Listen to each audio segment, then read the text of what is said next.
noches a todos y todas. Gracias por acompañarnos nuevamente en otro jueves de Facebook Live,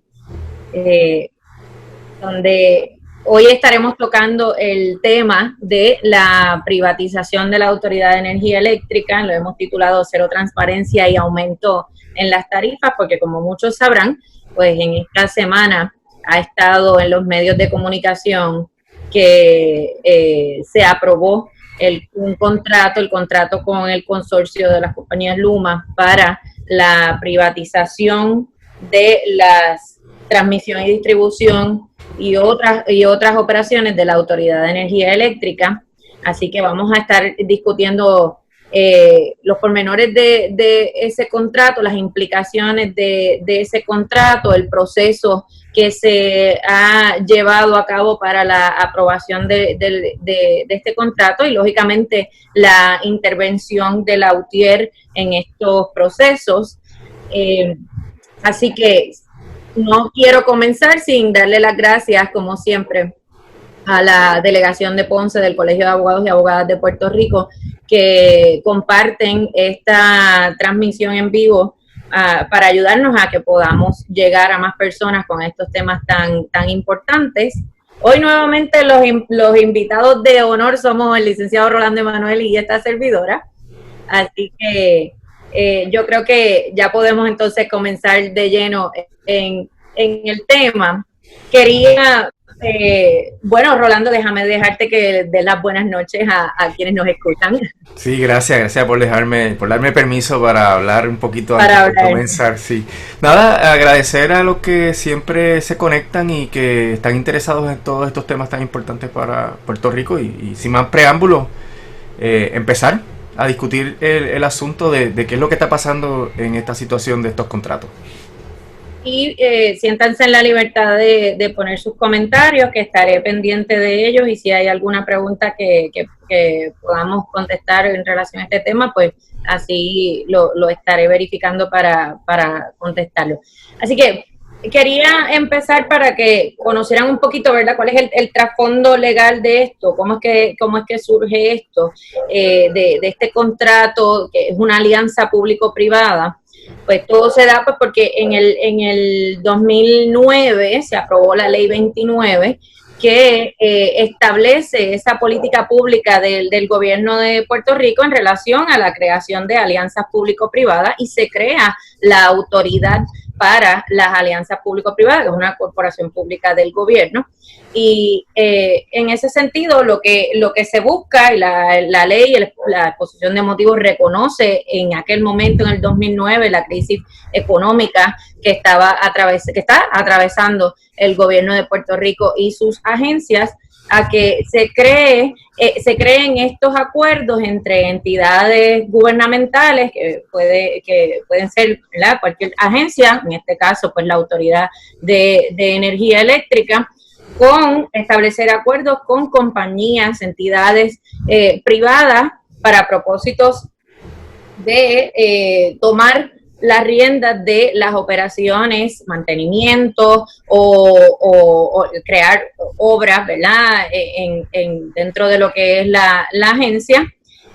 Y pues se aprueba la ley en el 2009. Ejemplos de esto ha sido, pues, después de la aprobación de la ley para acá, pues ha sido, por ejemplo, el aeropuerto, los acuerdos de metropistas con la Autoridad de Carreteras, etcétera. Así que en este momento, pues, toca la alianza público-privada con respecto a la Autoridad de Energía Eléctrica. Entonces, en el 2018, bajo la administración de Ricardo Rosselló, se aprueba la ley 120 para establecer, que es la ley que se le llama la ley para transformar el sistema eléctrico de Puerto Rico, y mediante esa ley entonces se creó de forma más concreta el marco legal y el mecanismo para la venta o el traspaso de los activos de la Autoridad de Energía Eléctrica relacionados a la generación y para el establecimiento de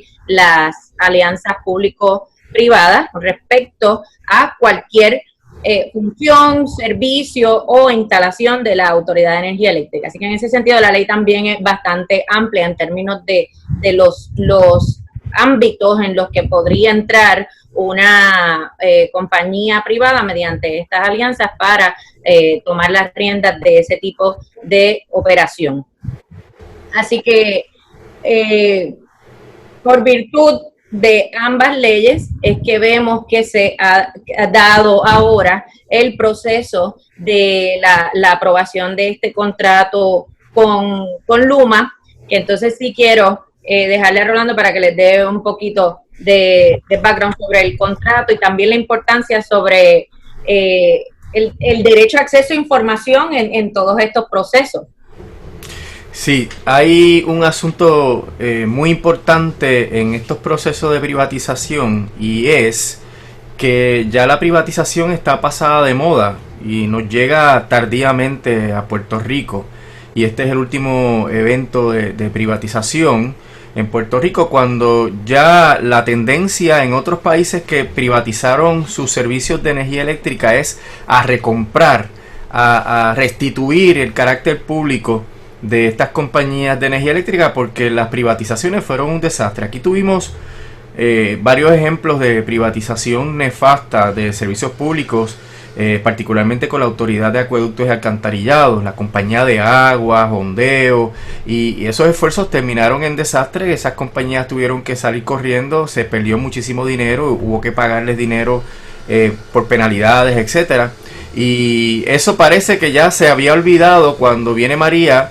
Y esta situación de tratar de demostrar que estamos haciendo algo, traen esa idea vieja de la privatización, y es ahora que se viene a implantar con un proceso que, si bien se sabía que se estaba llevando a cabo, no había ninguna información, porque la propia ley 120 establece la confidencialidad del proceso de licitación, y en ese trámite pues estaban la autoridad de las alianzas público-privadas, AFAF, etcétera, y de repente nos enteramos de que se había sometido el contrato al negociado de energía, porque la ley 120 establece el trámite para que el negociado de energía no ejerza su jurisdicción completa a la luz de los poderes que tiene en torno a pautar la política pública de energía en Puerto Rico, sino le limitaron los poderes para que meramente determinara si este contrato era consono, acorde con la política pública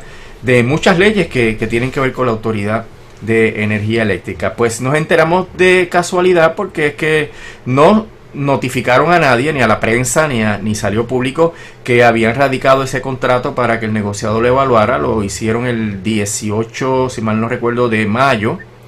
Y en ese proceso estaba el negociado imbuido, sin decirle nada a nadie. Nos enteramos luego que hubo una conferencia técnica, que es más bien una vista telefónica por estos tiempos, ¿no?, en donde se discuten algunos aspectos técnicos del contrato, y sale una resolución diciendo que van a considerar que estos documentos sometidos por la Autoridad de Alianzas Público-Privadas son confidenciales. Y ahí es que nos enteramos de que se ha radicado esto, que se le ha dado carácter de confidencialidad, y la UTIER decide, a la luz de la importancia que tiene esto para la Unión, para sus miembros, para la autoridad y para el país, decide intervenir, alegando que hay que darle la información que se marcó y que se ocultó en el récord por ser supuestamente confidencial, para que la UTIER pudiera, ya que es una parte interesadísima en todo este proceso, por lo que vamos a explicar luego, pues que teníamos derecho a que se nos divulgara la información para poder participar y hacer aportaciones concretas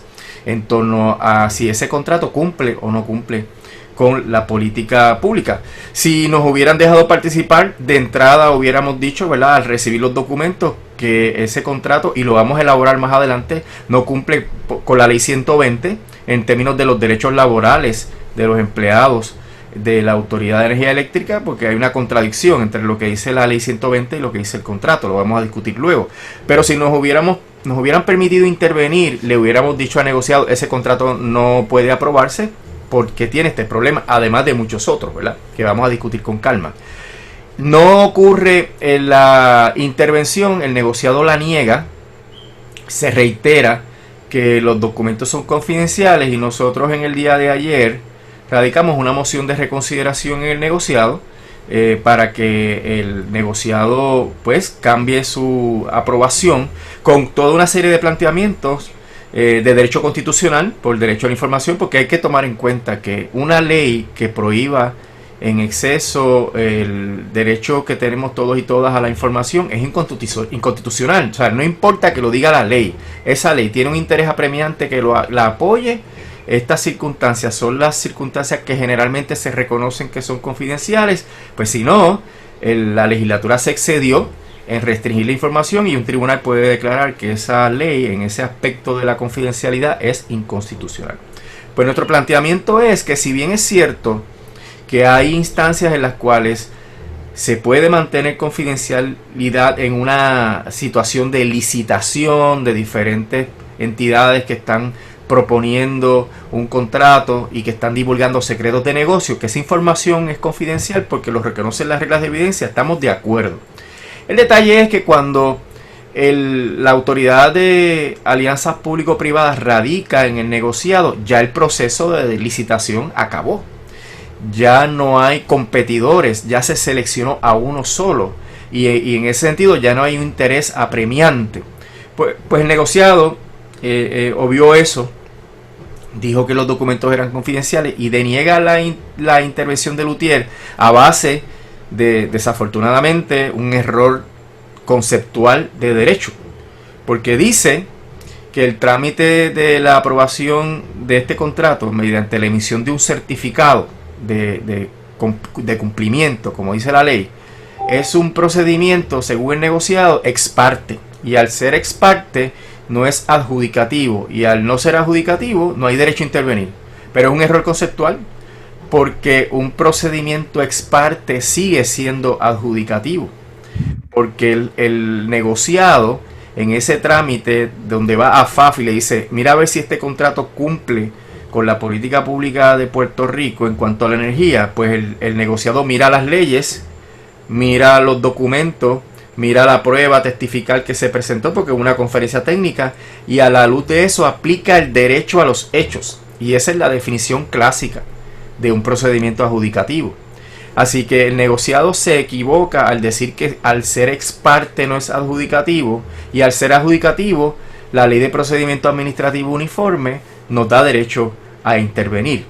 El negociado no lo permite, radicamos una reconsideración, pero además de lo que he explicado, alegamos un planteamiento adicional que nos enteramos porque cuando se anuncia el contrato y se hace la conferencia de prensa y se explica todo esto, se divulga el contrato, lo ponen en las páginas de internet del gobierno, y al ver eso, y según lo que dijeron en la propia conferencia de prensa, nos enteramos que Edison Avilés, que es el presidente del negociado, que tiene un cuerpo colegiado de 4 comisionados que son los que deciden estos asuntos, pues participó nada más y nada menos que en el comité que escogió a Luma como la compañía victoriosa en el proceso de licitación, y que se compenetró con la propuesta, con la prueba, y hizo un ejercicio de adjudicación en la autoridad de alianzas público-privadas, y luego se cambia el sombrero y se sienta como comisionado en el negociado y vota a favor de esta compañía. Y si hay abogados, compañeros y compañeras que estén participando de este live, se van a dar cuenta que hay un principio de derecho que es bien básico, y es que un juzgador tiene que mantener su imparcialidad, pero no solamente su imparcialidad, sino la apariencia de parcialidad. Y que una de las violaciones más serias al debido proceso de ley es cuando estás ante un trámite judicial o administrativo donde no hay imparcialidad, y se ha resuelto que el contacto previo con la prueba es un elemento que obliga a la inhibición del juez o oficial examinador, o permite que las partes lo recusen. Así que es evidente, porque no es que nos estamos inventando como sería, o imaginando como sería en otras circunstancias de inhibición y recusación, de que yo pienso que como el juez o el oficial examinador conoce a fulano conoce a Mengano o estuvo en esta fiesta. Eso son a veces especulaciones. Aquí el propio Edison Avilés lo acepta. Está en el memorando que se escribe para explicar cómo fue que se escogió la compañía. Está él como participante del comité. O sea, no lo puede negar. Entonces, ¿cuál es la situación? Si él está maculado, manchado por haber tenido contacto con la prueba en términos de su imparcialidad, pues se tiene que recusar. Y si no se recusa, un tribunal de apelaciones, porque Lautier va a seguir el trámite apelativo, un tribunal de apelaciones lo tendría que recusar. Y en ese sentido, ¿cuál es el efecto de que él no pueda participar? Pues mira, se cae la aprobación del certificado porque hay 4 comisionados. Uno votó en contra, hizo una opinión disidente muy buena y muy detallada en torno a lo que se supone que el negociado hubiera hecho y no hizo. Y entonces había 3 votos, uno de ellos de Edison Avilés, y al no estar Edison Avilés, solamente quedan 2 votos a favor. ¿Y qué dice la ley del negociado? Dice que las decisiones se toman por mayoría de los comisionados. Por tanto, si hay 4 comisionados, 2 comisionados no dan para tomar una decisión, y en ese sentido esa decisión es nula. Y al ser nula, ese certificado no es válido y por ende el contrato no fue aprobado por el negociado de energía, que es uno de los requisitos esenciales de la ley 120. Así que tenemos esa moción sometida. Esa moción lo que quiere es que, a pesar de que se divulgó una información, todavía hay otros documentos que se mantienen secretos. O sea, no se ha divulgado todo en este trámite. Y queremos ver esos documentos. Queremos que se reconsidere la decisión de emitir el certificado, que nos den una participación, por ejemplo 30 días, para demostrarle al negociado por qué el certificado que se otorgó no es válido, porque no cumple con las políticas públicas de las leyes de Puerto Rico que tienen que ver con la energía. Y eso se llama participación ciudadana, eso se llama cooperar con los procesos adjudicativos, eso se llama transparencia, que es una palabra sobreusada en Puerto Rico, porque precisamente es lo que ocurre todo el tiempo. No hay transparencia, todo se hace a oscuras, ¿verdad? Esto recuerda obviamente lo que se hizo con Whitefish, lo que se hizo con Cobra, lo que se hizo con los generadores, donde todas estas cosas explotan de repente porque se hacen en cuartos oscuros y tienen evidentemente la consecuencia directa de hacerle despilfarrar al pueblo de Puerto Rico decenas y a veces cientos o miles de millones de dólares, y ha sido una tragedia en la autoridad. Así que quiero intervenir ahí porque me gustaría que quienes nos escuchan puedan tener un poquito de perspectiva de cómo se han dado las cosas ante el negociado, porque Rolando mencionó en mayo 18 es que la autoridad de alianza público-privada pues somete esa solicitud para que el negociado pues emita el certificado de cumplimiento de energía. O sea, la ley 120 requiere que sea el negociado el que emita ese certificado de cumplimiento de energía. Y la ley dice que tienen 30 días para emitir esa determinación, y si no hacen nada se va a entender como aprobado. Pero entonces, ¿qué pasa? Eso se da sin que hubiese habido ningún tipo de participación ciudadana, y cuando ya llegamos a ese punto en el que lo que se está llevando ante el negociado es esa solicitud de certificado de cumplimiento, es porque ya escogieron a la compañía. O sea, todo ese proceso se dio sin la participación ciudadana, sin la participación de Lautier, que definitivamente tiene mucho que aportar en lo que respecta a los empleados y a la operación general de la Autoridad de Energía Eléctrica. Entonces, cuando nos enteramos, porque es que vemos que están pidiendo que se declaren confidenciales unos documentos, ahí es que pedimos intervenir. Y eso fue el 15 de junio.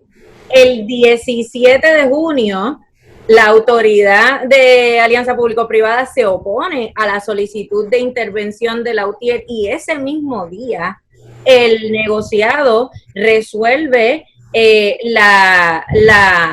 una solicitud la solicitud de declarar los documentos confidenciales, cuando ya Lautier está diciendo necesitamos ver los documentos, necesitamos intervenir y participar de este proceso, porque esto tampoco es cualquier contrato. O sea, estamos hablando de la privatización de las operaciones, de unas áreas de operación de la Autoridad de Energía Eléctrica que son cruciales.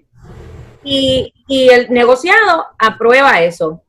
El día siguiente, 18 de junio, es que entonces viene la resolución del negociado, donde deniega la intervención de la UTIER, pero basándose en un único fundamento, que es que tú no tienes derecho a intervenir aquí porque esto es un procedimiento ex parte. Como diciendo, el hecho de que es ex parte significa que no es un procedimiento adjudicativo, cuando un término no excluye el otro. Entonces, ahí mismo, pues también sale el certificado de cumplimiento. Así que, pues la UTIER tiene que nuevamente, pues presentar entonces una moción de reconsideración, porque emites el certificado de cumplimiento erróneamente, basado con errores de derecho, y no permiten la intervención. Y no solamente eso, no permiten la intervención y dicen, bueno, pues como no permiten la intervención, ni siquiera tengo que atender el punto de la confidencialidad de los documentos y del acceso de esa información. Que ahí es que entonces decimos, mira, pero es que el hecho de que tú digas que yo no tengo derecho a intervenir, que está errado, pero vamos, aunque digas que no tengo derecho a intervenir, no quiere decir que los miembros de la UTIER al final del camino igual son contribuyentes, igual son pagan la factura de la luz como la pagamos todos. Así que no quiere decir que yo como ciudadana no tengo derecho al acceso a esa información. Que la norma no es la confidencialidad de los documentos en los procesos gubernamentales, es al revés. Así que todo esto se ha ido negando, y no es entonces hasta que sale el anuncio público de que el negociado aprobó el certificado de cumplimiento, de que la Junta de Control Fiscal aprobó también, la gobernadora también, la Junta de Gobierno de la Autoridad de Energía Eléctrica, la Junta de Directores de la Autoridad de Alianza Público-Privada, todo el mundo lo ha aprobado. Entonces, en ese momento es que vienen y divulgan los documentos, vemos el contrato y vemos el informe que se somete junto con ese contrato, para entonces darnos cuenta que la situación es hasta peor, porque la decisión del negociado puede ser nula por los conflictos de intereses que tiene el presidente el comisionado presidente, que es Edison Avilés. Entonces, porque volvemos, la opinión disidente también es bien importante, porque el comisionado, no me acuerdo el nombre de él, lo tenía anotado por aquí, el comisionado que emite la opinión disidente, precisamente una de las cosas que dice es que yo no tengo información suficiente para emitir una determinación sobre el certificado de cumplimiento cuando yo no sé qué efecto puede tener este contrato precisamente en los consumidores, en los que van a pagar esa factura, en el efecto de las tarifas. ¿Cuál va a ser el efecto en las tarifas? Entonces, cuando vemos que hubo una opinión disidente y que el otro tenía conflicto de intereses, claro está que el negociado no iba a tener los votos que necesitaba para que ese certificado de cumplimiento de energía saliera. Entonces, todo lo que viene después, todo ese proceso que viene después está viciado, porque ese certificado de cumplimiento que la ley lo exige, pues no está basado en una determinación que cumple con los parámetros de ley en términos de que un adjudicador tiene que ser imparcial. Así que eso es importante que lo tomemos en cuenta, porque han querido seguir corriendo con esto como si aquí no pasara nada, y de hecho todavía pues no se ha resuelto tampoco esa moción de reconsideración donde se trae el planteamiento sobre los conflictos que tiene el comisionado presidente del negociado. Así que todo eso está, ¿verdad?, todavía en suspenso, pero volvemos, o sea, este asunto del acceso a la información, de cómo se llegó a ese certificado de cumplimiento y los fundamentos que ha utilizado el negociado de energía para sacar para excluir a la UTIER de estos procesos, pues realmente constituyen errores de derecho que incluso tenemos legitimación para acudir al Tribunal de Apelaciones. Así que al final del camino, este proceso parecería, ¿verdad?, que está todo aprobado, pero en realidad no ha terminado, y ahí es que está la UTIER dando esa batalla. Sí, ahí es verdad que mirar este asunto, ya que vimos la parte procesal y los derechos que tenemos a información, etcétera, pues hay que mirar esto dentro del contexto de la quiebra de la Autoridad de Energía Eléctrica, ¿verdad? Porque aquí se ha privatizado la transmisión y distribución, que eso lo que significa es que es la infraestructura que hay entre la planta generatriz y tu casa, y el contador de tu casa, donde hay líneas de transmisión, que son líneas grandes, ¿verdad?, que transmiten volúmenes de energía bien grandes, y las de distribución, que son las que van como vasos capilares, ¿verdad?, van llegando a los diferentes lugares y a los diferentes barrios hasta las casas de todos y todas. Y además se ha privatizado toda una serie de servicios que la autoridad tiene que dar, como servicio al cliente, facturación y cobro, análisis financiero, los procesos de contabilidad, los asuntos legales, todas esas cosas están incluidas en este contrato, dejando exclusivamente fuera del contrato la cuestión de la generación de la energía.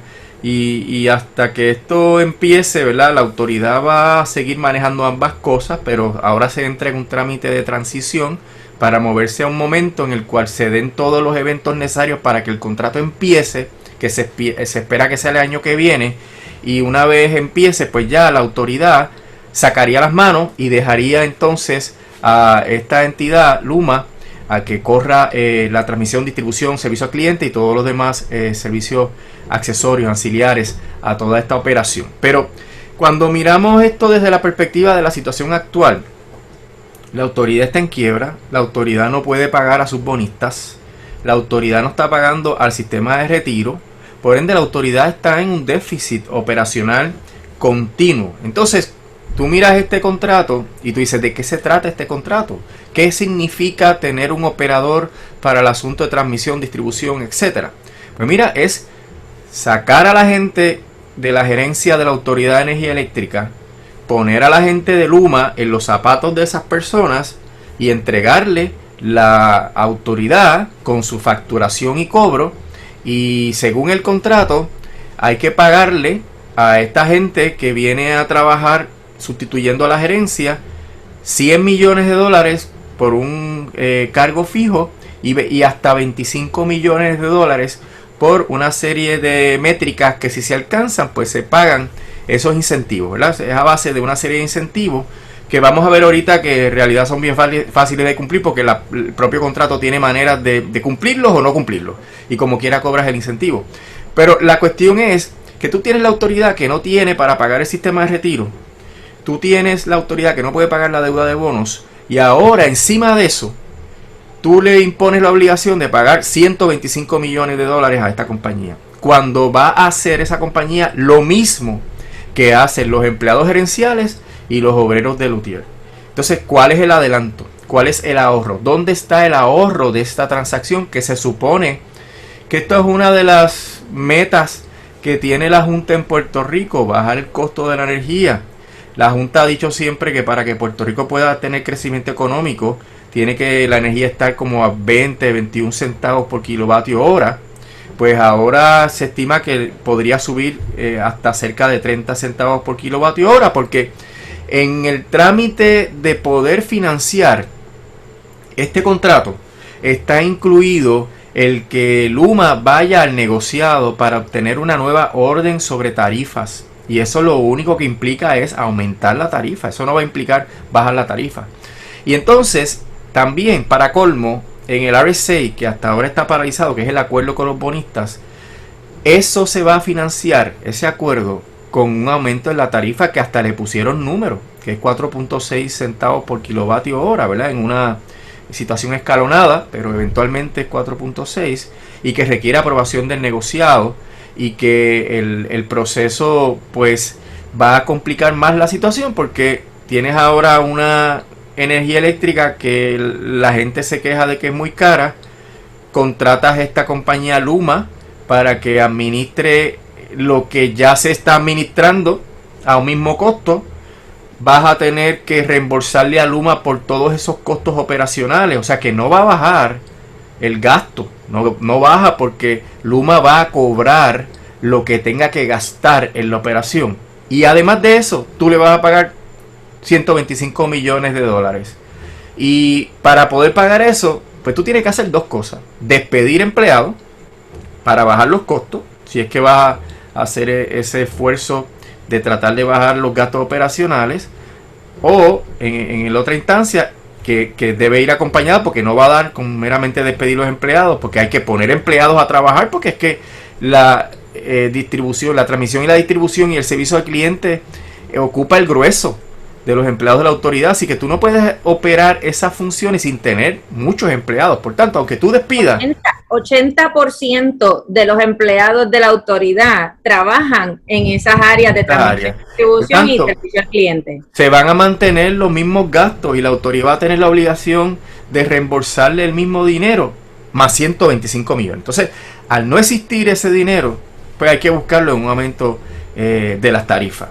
Y eso es un golpe fatal, no solamente para las expectativas de crecimiento económico de Puerto Rico, sino para las familias más vulnerables. Héctor Cordero Guzmán, el doctor Cordero Guzmán, hizo un estudio que demostró que con el aumento nada más del RSA, del acuerdo con los bonistas, que el de Luma no estaba en el panorama, con este aumento había personas que, a la luz del poco ingreso que tenían mensual y anualmente, el costo de la energía podría ser como el 20 o el 30% del presupuesto familiar.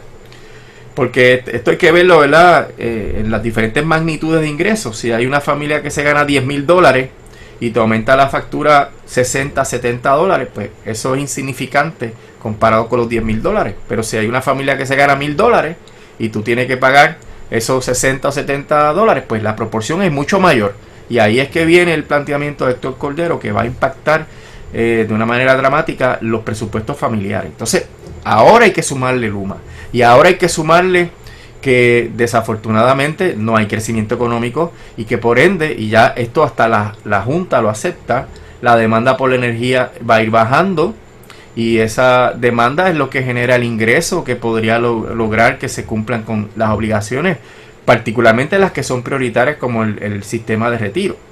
Pero esto, además de no ser viable en términos de quiebra, ¿verdad? Del macro, tiene unos problemas también bien puntuales, ¿verdad? El contrato es, como decimos los abogados y las abogadas, es leonino. Porque cuando tú lo lees, y créanme, no es una experiencia agradable leerlo, es un contrato que tiene más de 300 páginas. Y un lenguaje muy rebuscado. Pues cuando tú lo lees, tú te das cuenta de que todas las cláusulas están a favor de Luma. Tú entras aquí y en lo que te acomodas en la silla, tú puedes traer tu ejecutivo y nos vas a facturar cantidades tan altas como hasta $300 la hora por los ejecutivos principales. Y eso, ¿quién lo va a pagar? Nosotros, porque nosotros somos los que pagamos la factura de la autoridad, y la autoridad le va a pagar a ellos. Cuando se instalen, que se les ha tenido que pagar todas esas sumas que ellos hayan facturado, entonces viene el cargo que empieza un poquito más bajito, pero que eventualmente llega a los 125 millones. Y entonces, además de los 125, como dije, se le va a reembolsar todo el dinero de los gastos operacionales. Por ende, el asunto es leonino, porque todas las cláusulas y condiciones benefician a una sola de las partes. Tanto es así que hay hasta cláusulas de la responsabilidad que tienen las partes, y hasta el contrato le pone límites a la responsabilidad que tiene Luma por actos culposos, negligentes, por incumplimiento. O sea, estamos manejando en esta situación un contrato que va a generar miles de millones de dólares en actividad, ¿verdad? Financiera, en gastos operacionales, etcétera. Y entonces hay una alta probabilidad de que esta compañía, que no conoce cómo es que se hacen las cosas en Puerto Rico, que no conoce cómo funciona la autoridad, porque lo dice el contrato, que ellos vienen a aprender primero para luego despedir a las personas y seguir operando la autoridad, pues podría fallar, podría tener errores estratégicos dramáticos que cuesten dinero, y el contrato limita la responsabilidad de Luma. Y así, por el estilo, uno va viendo que el contrato tiene, es one-sided, como decimos, ¿verdad? Es para un solo lado. Y eso... En ese sentido, eso que estás diciendo, Rolando, es contrario a lo que establece la ley 120, que dice, como cuestión de política pública, que uno de los propósitos, ¿verdad?, objetivos de estos contratos es precisamente compartir el riesgo entre la entidad gubernamental, o sea, entre la Autoridad de Energía Eléctrica y la compañía con la que se contrate. Y aquí vemos que el riesgo por completo lo asume la Autoridad de Energía Eléctrica, sin ver tampoco ningún tipo de ahorro en lo que sería el costo de las operaciones, porque como quiera le tiene que pagar a Luma por el costo de operar, más pagarle las tarifas fijas, más los incentivos que podría ganar Luma, que son los 25 millones. O sea, que en realidad no se reparte el riesgo entre las dos partes. Incluso muchas instancias del contrato establecen que los asuntos quien los va a manejar es la Autoridad de Alianza Público-Privada. O sea, que con quien Luma va a manejar muchos de los asuntos relativos a este contrato y autorizaciones que requieren son de la Autoridad de Alianza Público-Privada, no como administrador de este contrato, no la propia Autoridad de Energía Eléctrica. Sí, y el contrato pues tiene muchas otras implicaciones, y una que es bien importantísima, que tenemos que trabajar bien para que todos y todas las compañeras que trabajan en la Autoridad de Energía Eléctrica se enteren del alcance de este contrato y lo que les podría pasar. Pues la ley 120 tiene unas protecciones a los empleados, y sería bueno que las leyeras literalmente para que las pudiéramos interpretar, Jessica. Y este contrato, para adelantar, ¿verdad?, el punchline, este contrato no respeta lo que dice la ley 120, y también vamos a explicar por qué no respeta lo que dice la ley 120. Y cuando uno entra a la escuela de Derecho y estudia obligaciones y contratos, uno sabe que los contratos tienen validez siempre que no sean en contra de la ley, la moral o el orden público. Y aquí tenemos un conflicto de que la ley habilitadora que establece el trámite para privatizar choca con lo que se contrató. ¿Qué dice esa ley 120? Para empezar, la ley 120 reconoce el valor de los empleados de la Autoridad de Energía Eléctrica y menciona expresamente que han sido claves que fueron claves y siguen siendo claves en el restablecimiento del sistema eléctrico tras el paso del huracán María, y reconoce lo valioso del conocimiento y la experiencia que tienen los empleados de la autoridad, según la ley, para asegurar el éxito de la transformación. Entonces, la ley dispone, pero vamos a analizar que en realidad no hay forma de cómo se puede implementar esto de manera que se pueda dar cumplimiento a la ley con este contrato de la manera en cómo está. O sea, la ley dice que las disposiciones tanto de esta ley como de cualquier contrato de alianza o de venta o privatización que se lleve a cabo en la Autoridad de Energía Eléctrica, de conformidad con las disposiciones de esta ley, no pueden ser utilizadas por el gobierno de Puerto Rico como fundamento para despido de ningún empleado con un puesto regular. Entonces, dice que el empleado que opte por permanecer, dicen el gobierno de Puerto Rico, no dicen la Autoridad de Energía Eléctrica, pues será asignado de conformidad con los estatutos, reglamentos aplicables, etcétera. Y en ese sentido, la autoridad y el gobierno tendrán que, bueno, no dice tendrán, podrán diseñar y ofrecer planes de transición o renuncias voluntarias incentivadas. Y voy a volver a eso ya mismito, pero quiero leerles otra parte de la ley que establece que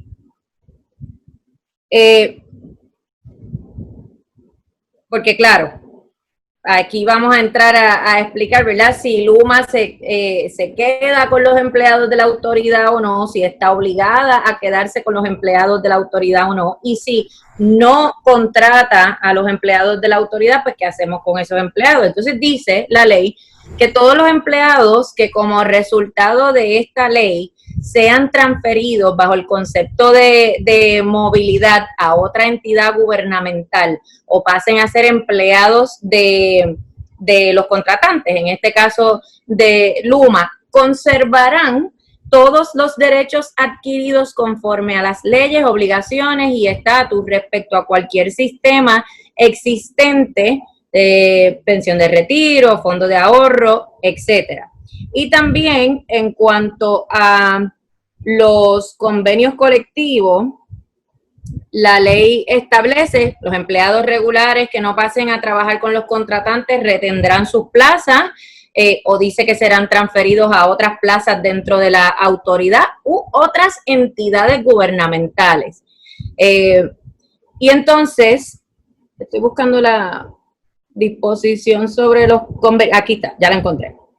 Que todos los empleados que sean transferidos, pues conservarán todos los derechos adquiridos conforme a las leyes, las normas y los convenios colectivos y la reglamentación vigente en el momento. Entonces, eso crea un problema. Los medios de comunicación sacaron notas que establecían que Luma había enviado un comunicado en el que había dicho que retendrá la mayor cantidad posible de empleados de la Autoridad de Energía Eléctrica, pero la realidad es que el contrato no los obliga a mantener a los empleados de la Autoridad de Energía Eléctrica. Así que en ese sentido, pues no podemos asegurar que estos empleados pues van a tener su empleo seguro con Luma. Entonces, si no se quedan trabajando con Luma, ¿qué va a pasar con ellos? Pues tendríamos que reubicarlos en alguna otra posición en la propia Autoridad de Energía Eléctrica o, por virtud de la Ley 8 y el empleador único, pues entonces moverlos a otra agencia, lo que probablemente implicaría un costo de adiestramiento de esos empleados porque estamos hablando que los están cambiando a una agencia totalmente distinta. Y peor aún, en realidad, cabe preguntarse, ¿esos empleados no pierden sus derechos bajo su convenio colectivo? O sea, su patrón es la Autoridad de Energía Eléctrica, tienen un convenio colectivo, tienen a la UTIER o las otras uniones también de la autoridad que los representan. Entonces, si los movemos a una agencia totalmente distinta o al gobierno central, ¿cómo van a mantener los derechos que tenían por virtud de ese convenio colectivo? ¿Cómo los va a representar la unión si ya no son empleados de la Autoridad de Energía Eléctrica propiamente? Así que no vemos cómo, si Luma no se queda con esos empleados y aun cuando se quede con los empleados, pues la realidad es que la Autoridad de Energía Eléctrica es la que paga todos los gastos operacionales de Luma, así que la autoridad sigue pagando por esos empleados. Pues entonces, si Luma no se queda con ellos, como quiera, la autoridad sigue teniendo ¿verdad? El gasto de esos salarios. No hay entonces un ahorro en ese sentido, ¿verdad? Lo que respecta a empleados y salarios y garantizar beneficios. Sí, lo único que dice el contrato es que en términos de dos empleados igualmente cualificados, uno que sea de la autoridad y otro que sea de afuera, pues entonces que Luma tendría que escoger el empleado que trabaja en la autoridad, pero el contrato dice claramente que ellos no están obligados a contratar a todos los empleados. Y el otro problema es que Luma está preparando unos paquetes de compensación y una escala salarial distinta a las escalas salariales que se tienen bajo el convenio colectivo.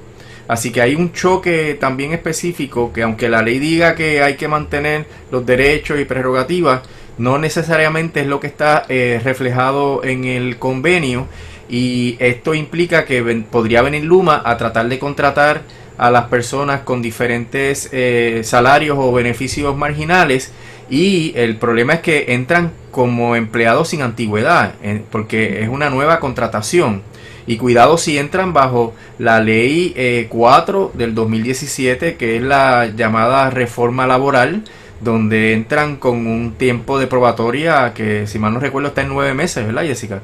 Y que también entran bajo una ley 80 que fue afectada por esa reforma, donde entonces no tienen los beneficios de una mesada significativa como era antes de la ley 4, y otras circunstancias que disminuyen dramáticamente sus derechos, como son los derechos de vacaciones por enfermedad y vacaciones regulares. Esas cosas están reguladas por leyes que aplican al gobierno, otras leyes que aplican a empresas privadas.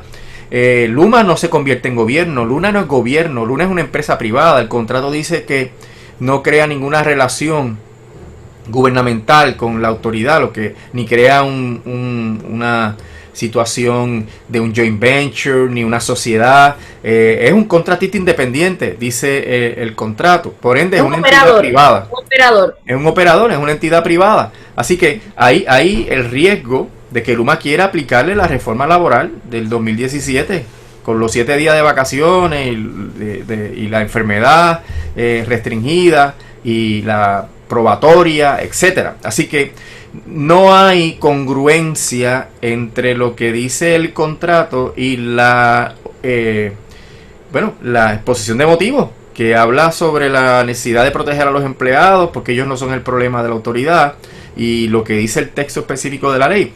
Si la ley dice que yo conservo todas mis prerrogativas bajo el convenio colectivo, una de las prerrogativas, tal vez la más importante, es que el Lautier es representante exclusivo de ese empleado, y que al ser representante exclusivo lo defiende, lo asesora, lo acompaña, lo orienta.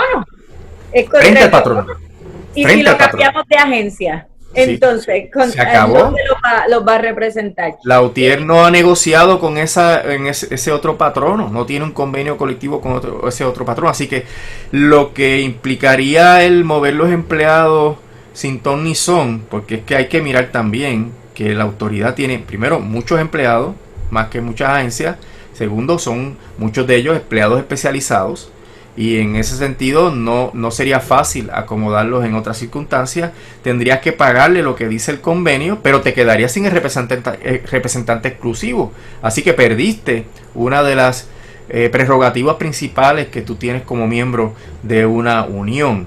Y entonces, por eso lo que probablemente terminará ocurriendo es que, como pues si la ley dice que no podemos despedir personas, empleados regulares, porque también vi por ahí un comentario de empleados transitorios, la ley especifica empleados regulares. Entonces, si la ley dice que no los podemos despedir como consecuencia de un contrato de alianza, pero la ley sí dice que puede ofrecer esto, que el gobierno o la autoridad podrían ofrecer estos planes de transición, entonces pues vamos a encontrarnos con que estará la autoridad y el gobierno buscando dónde meter estos empleados, o por otro lado, la salida que podrían estar utilizando es esa expresión en la ley que dice que podrían ofrecer o los planes de transición o renuncias voluntarias incentivadas, que al final del camino implica que el empleado, aunque está renunciando voluntariamente, eso lo que implica es que pierde el trabajo.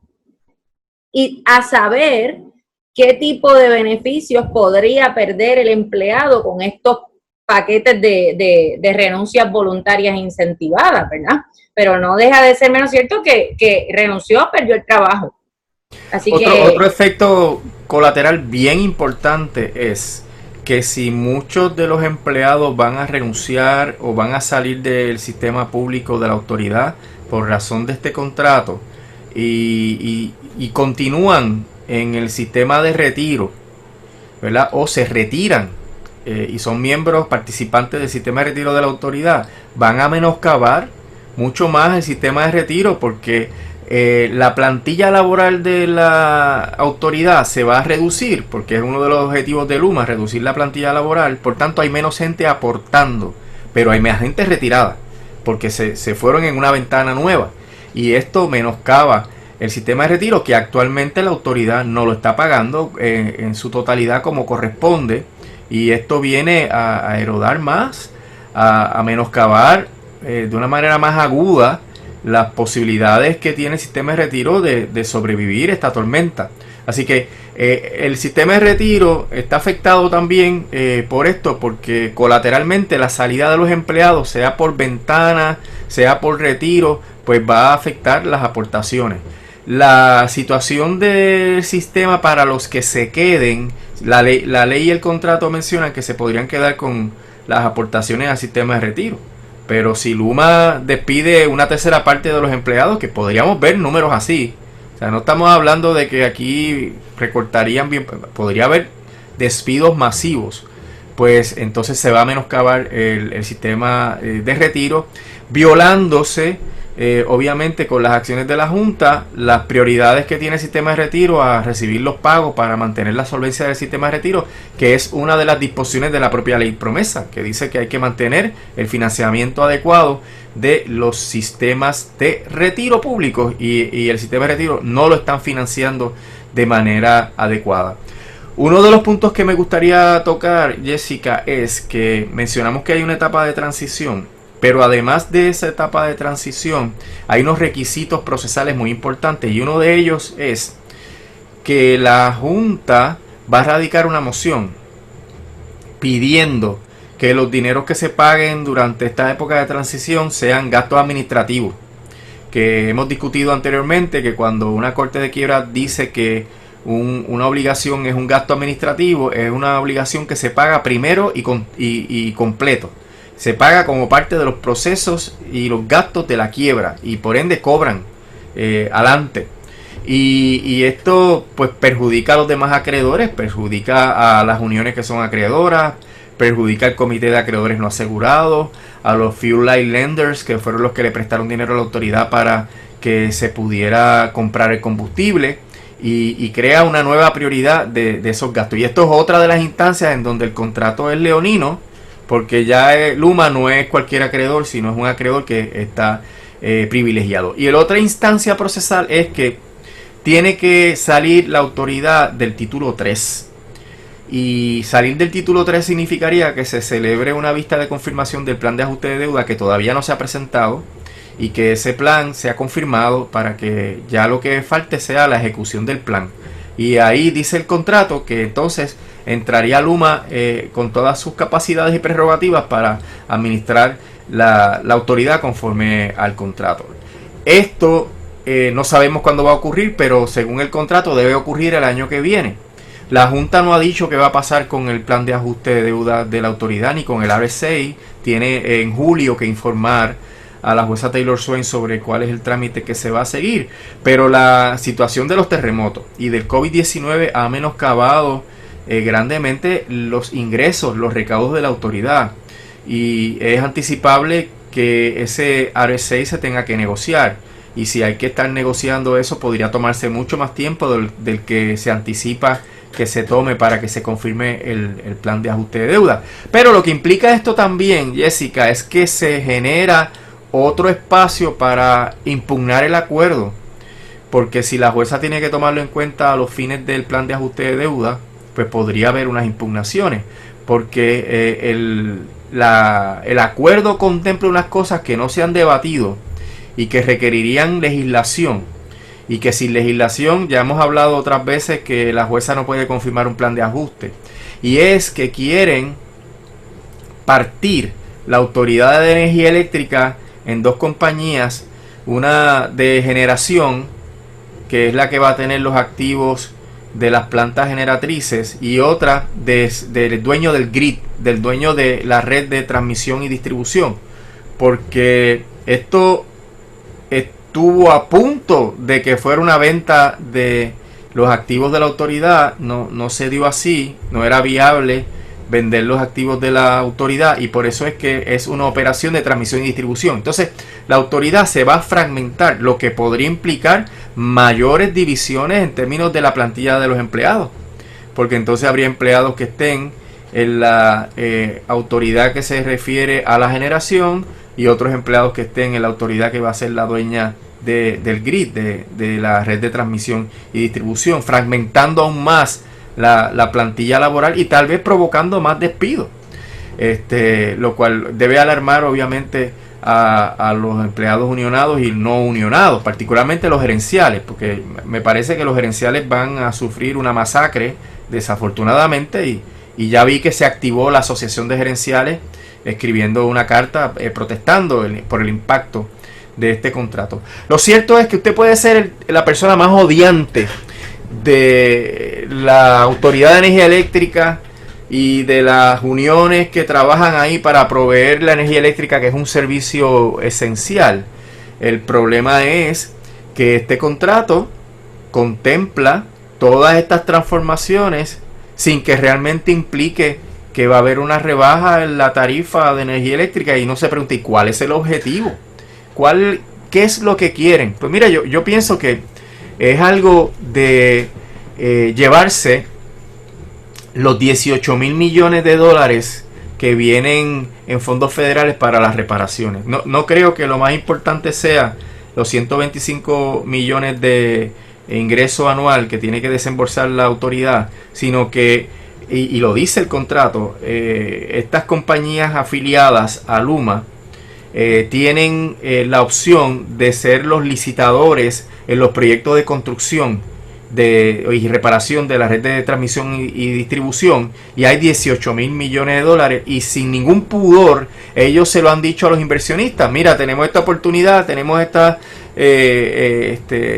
pluma abierta de fondos federales que viene, y nosotros vamos a licitar, con el agravante de que ese dinero que estas compañías norteamericanas y canadienses reciban para hacer esas obras de reconstrucción de la red eléctrica, pues se van de Puerto Rico, porque los accionistas están fuera de Puerto Rico, y la mayoría de las personas que trabajan ahí son gente que están viviendo fuera de Puerto Rico, así que es muy poquito lo que se va a aportar. Los materiales se compran fuera de Puerto Rico, los ingenieros y tal vez algún personal sea de aquí, pero no el grueso de lo que se va a gastar, y eso pues impide que se genere una actividad económica que beneficie la economía y que haya un crecimiento. Así que vamos a tener una parte administrando la red eléctrica que no invierte un penique, porque esa es la desgracia.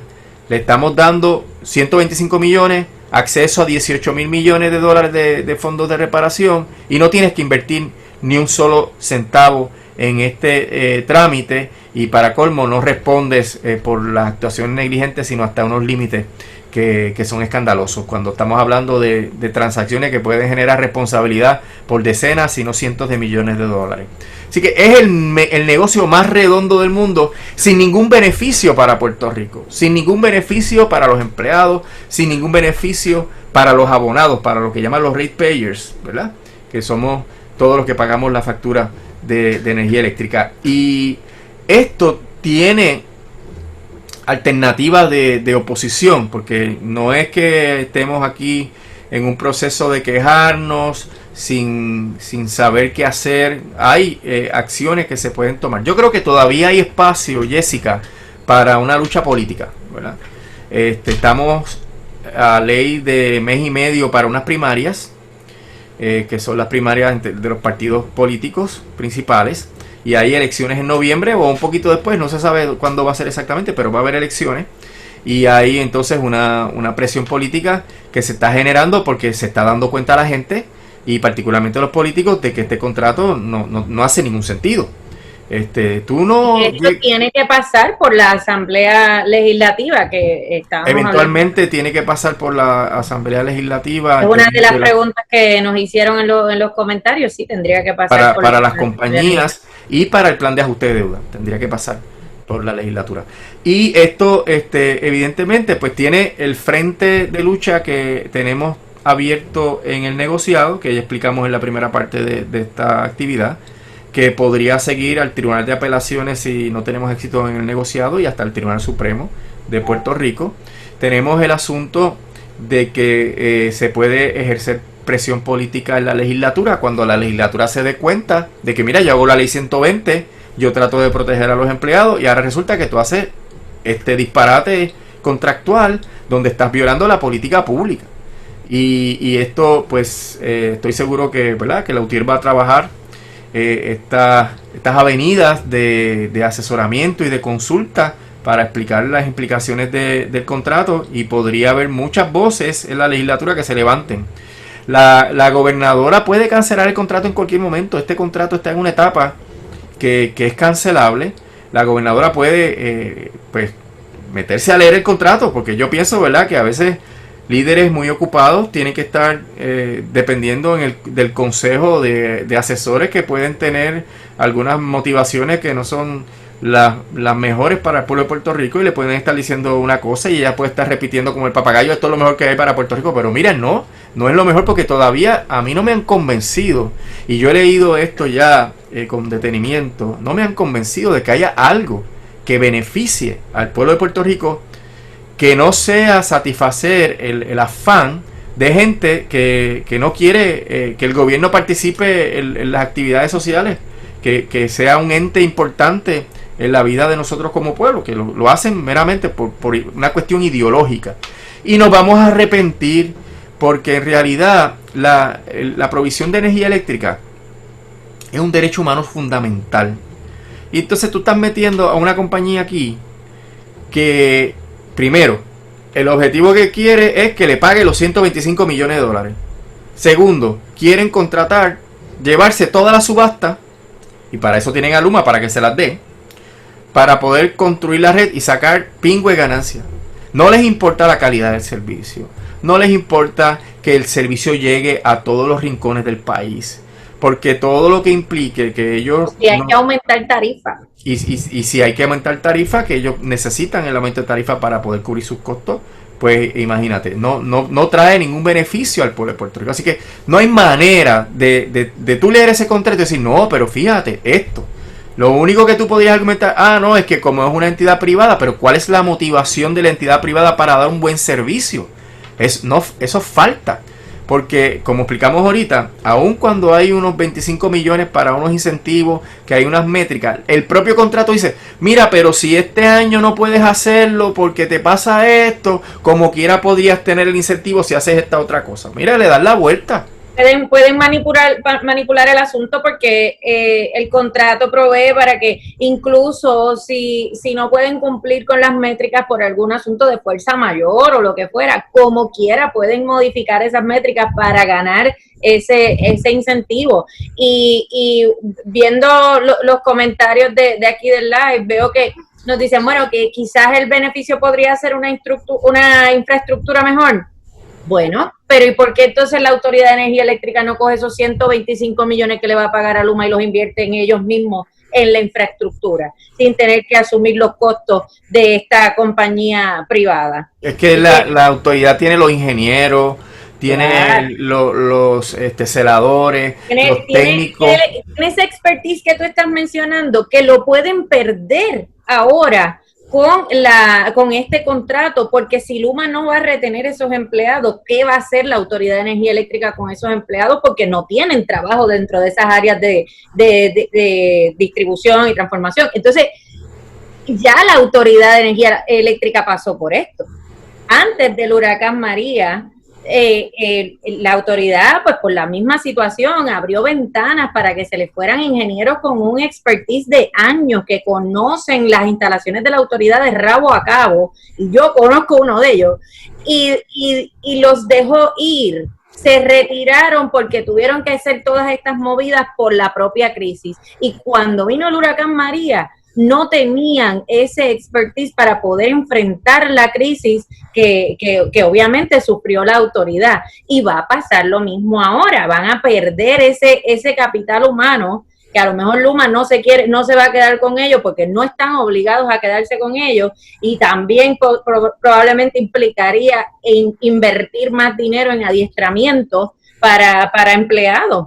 Así que no hace sentido realmente el contrato por ningún lado. Y el colmo de los colmos es que Luma tiene la desfachatez de decir que va a aprender de los empleados para que los empleados le enseñen a operar la autoridad para después Luma despedirlos o bajarle los salarios o ponerlos en condiciones laborales precarias, quitarles los beneficios de estar representados por una unión, etcétera. O sea que no tienen el expertise, no conocen la autoridad ni las condiciones en las cuales se trabaja y se hace negocios en Puerto Rico. Vienen a explorar y a la vez que se le ponga difícil, echan un pie y se van. Entonces hay una situación que no hemos aprendido de la historia, y es que nosotros estamos en una pandemia y nosotros liquidamos nuestro sistema de salud, que tenía problemas, sin duda, pero que era un sistema de salud en donde había acceso a la salud y estaba distribuido de una manera bastante uniforme por todo el país. Entonces tú vendes el sistema de salud, vendes los hospitales, los CDT, y cuando viene una situación terrible como pandemia no tienes esa red, esos recursos. Entonces cuando la Autoridad de Energía Eléctrica, porque es que esto va a pasar, porque es que estamos en el Caribe, vuelve un huracán y Luma vea lo que implica ser el operador del sistema de transmisión y distribución, mientras viene, pasa, y después que se va un huracán, Luma puede decir, mira, esto no es lo mío, y recoge, porque la presión pública va a ser tremenda. Antes de este contrato, ¿verdad? Y hasta que no se ejecute, ¿verdad? Pero mientras tanto, podemos decir que cuando la autoridad la tienen funcionarios públicos, tienen una responsabilidad política hacia el pueblo, porque saben que hay una relación política bien estrecha entre el partido, el gobierno y la autoridad. Eso tiene otros problemas que nosotros hemos señalado siempre, ¿verdad? Es uno de los males, pero es la realidad. Y cuando hay una tragedia como un huracán, los políticos se sienten asediados por la presión del pueblo que está sufriendo las consecuencias del huracán, y los políticos apuntan y presionan a los funcionarios de la autoridad, que también son funcionarios públicos, y que por ende hay una relación política que permite presión a la autoridad para que la autoridad haga lo que tiene que hacer. Por eso es que votaron a Higgins, al otro, por eso es que salieron los escándalos de Whitefish, porque hay esa vinculación. Cuando esté Luma, no la va a ver. Lo vimos en el huracán, o sea, veíamos cómo está cómo estaba el gobierno todo el tiempo pendiente a la Autoridad de Energía Eléctrica luego del huracán, pero no hacían eso con las compañías privadas de celulares, por ejemplo, que perdieron también, que no estaban dando el servicio y que también tuvieron esa crisis, porque son compañías privadas. Claro, y esa oportunidad de que haya esa vinculación se va a perder, y va a pasar como cuando se vendieron los hospitales, los CDT, que cuando tenemos la necesidad real no lo vamos a tener. Entonces, digamos que se va Luma, porque es que el contrato tiene muchas salidas. El contrato habla de cancelación por todos lados y tiene hasta una estrategia de salida y unas penalidades, etcétera, y lo que llaman el back-end exit, en donde pues ellos saben ya el 1, 2, 3 de lo que va a ocurrir. Si Luma decide esto no es para mí y se va, pues mira, hay que venir a recoger los pedazos. Desafortunadamente. ¿Por qué?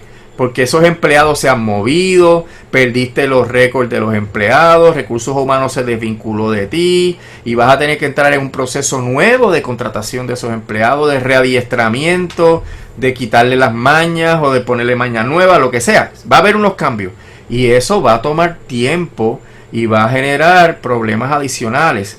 La reconstrucción de la red debió haber empezado al otro día de los huracanes. Aquí sabemos por qué eso no ocurrió. No ocurrió, obviamente, hay un prejuicio bien grande en Estados Unidos sobre Puerto Rico, pero la incompetencia del gobierno, del partido que está en el poder, que permea todos los ámbitos de las corporaciones públicas, pues ha ocasionado que el gobierno federal no confíe y no haya querido soltar el dinero a tiempo. Pero ya que eso está a punto de caramelo, ¿por qué se lo tenemos que dar a una entidad privada extranjera que se lo va a llevar cuando lo puede hacer la propia autoridad con contratistas locales? O sea, es un acto de maldad, una perversidad lo que han hecho con ese contrato, porque no veo nada que pueda beneficiar al pueblo de Puerto Rico. Y trayendo también métricas para comparar el sistema eléctrico de Puerto Rico con estados en Estados Unidos, donde no comparan, incluso por nuestra condición de isla. Aquí nosotros no tenemos un sistema soterrado en muchos lugares, ¿verdad? La mayoría del sistema no es soterrado, como ocurre sí en Estados Unidos.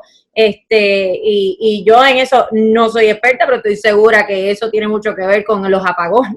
O sea, el hecho de que el sistema sea soterrado provoca menos apagones, etcétera.